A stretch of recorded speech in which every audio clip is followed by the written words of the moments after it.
departing from bases in southern England.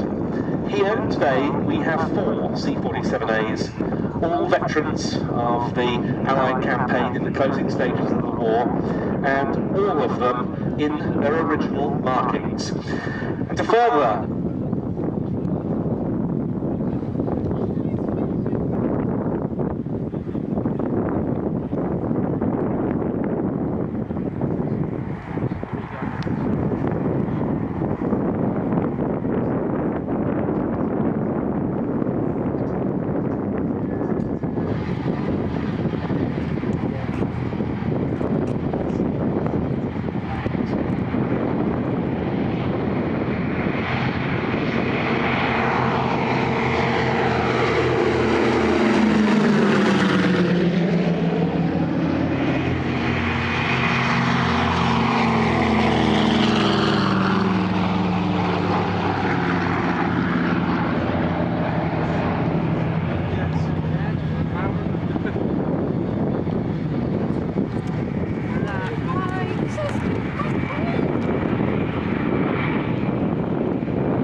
This aircraft has crossed the Atlantic especially to take part in this year's 70th anniversary of D-Day commemorations. It was delivered to the Army Air Force in September 1943, initially to the 12th Air Force in the Mediterranean Theatre, based it was there in a leading role. It was assigned to the 316th Troop Carrier Group at Cottesmore in Leicestershire, and it was part of the first element of Operation Neptune, the D-Day invasion itself, when it led a 36 aircraft formation of C-47s, dropping paratroops from the 82nd Airborne Division near the village of Sainte-Mère-Église. It was piloted on that occasion by then Major Leonard C. Fletcher, the 37th Troop Carrier Squadron Commander.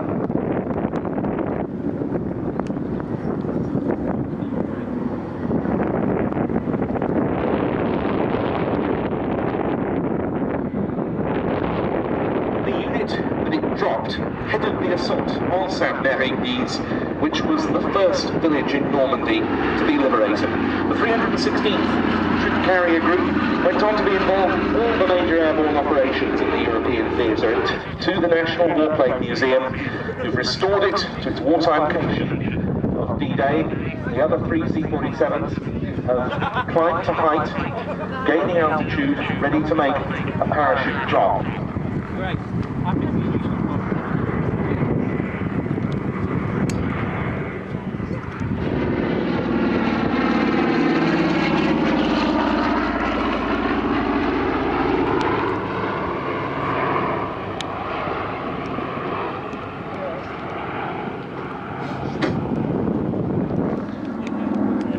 On D-Day, more than 13,000 paratroopers were involved, being flown from bases in southern England to drop zones over the Cotentin Peninsula.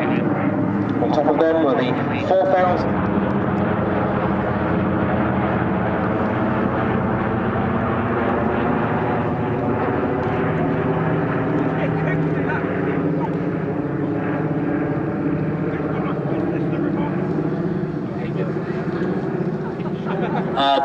The wind drift indicator has been released from the plane, and we're assessing the weather as we speak.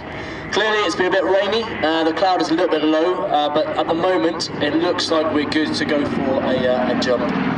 The plan for today's jump is we're going to be descending from approximately 2,500 feet, which for free-fall skydiving is extraordinarily low. Normally you would pull your parachute at 3,000 feet, having descended from potentially upwards of 13,000 feet. That being said, all the members on the team are extremely experienced. They've got over 800 jumps each, with some numbering in the thousands. And our most experienced jumper, Colour Sergeant Billy Blanchard, has over 5,000 jumps to his name.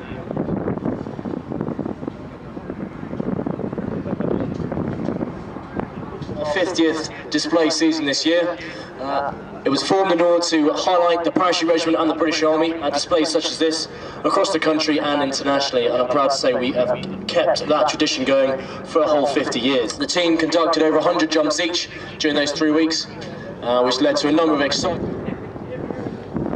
The team is made up of 12 regular members of the Parachute Regiment from across all of the 3 regular battalions.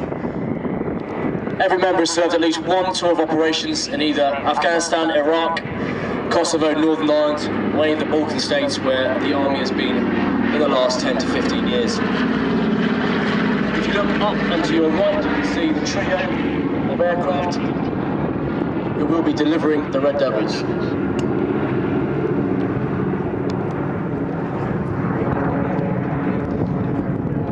A good indication of when the display is about to start is when smoke starts to trail from one of the aircraft. That will be the smoke from the ankles of the first going over.